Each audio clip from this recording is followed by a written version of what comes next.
ঢাকা উত্তর city corporation ডিএনসিসির সাবেক প্রশাসক মোহাম্মদ এজাজের বিরুদ্ধে ওঠা দুর্নীতির অভিযোগের নথিপত্র যাচাই শুরু করছে দুর্নীতি দমন কমিশন দুদক। এদিকে হাজার কোটি টাকা আত্মসাৎ করে বিদেশে পাচারের অভিযোগে সাবেক হাই কমিশনার সায়েদা মুনা তাসনিম এবং তার স্বামী তহিদুল ইসলামের নথি পেতে বিভিন্ন দফতরে চিঠি দিয়েছে সংস্থাটি।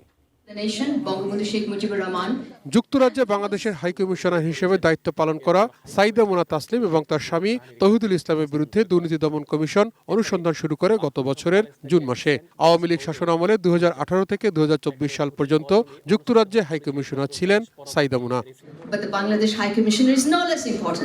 দুদকে আসা অভিযোগে বলা হয়েছে, নেক্সট ফ্যাশন লিমিটেডের মালিক সাইদা মুনার স্বামী তহিদুল ইসলাম গার্মেন্টস ব্যবসার আড়ালে নাম সর্বস্ব ভুয়া প্রতিষ্ঠান খুলে 10টি বেসরকারি ব্যাংক থেকে হাজার কোটি টাকা আত্মসাৎ করেছেন, যার সহযোগিতায় ছিলেন সাইদা মুনা। ঘটনার খোঁজে ব্যাংক, এনবিআর, বিএফআইও সহ বিভিন্ন দপ্তরে চিঠি দিয়েছে দুদক। 2024-কে আমরা কোনো ধরনের ডেটা। এদিকে ঢাকা উত্তর সিটি কর্পোরেশনের সাবেক প্রশাসক মোহাম্মদ এজাজের বিরুদ্ধে গাবতলী হাট ইজারা, ই-রিকশা প্রকল্প সহ বিভিন্ন প্রকল্পের দুর্নীতির অভিযোগের নথিপত্র সংগ্রহ শেষে যাচাই বাছাই শুরু করেছে দুদক। ওনার বিষয়ে অনুসন্ধান চলমান।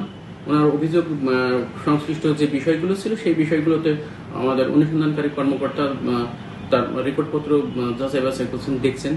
ও এক কথায় যে আসলে অনুসন্ধানের স্বার্থে যে বিষয়গুলো তারা দেখেন সেই বিষয়গুলো দেখছেন। এদিকে দুদকের আবেদনে ডিএনসিসির সাবেক প্রশাসকের দেশত্যাগেও নিষেধাজ্ঞা দিয়েছেন আদালত।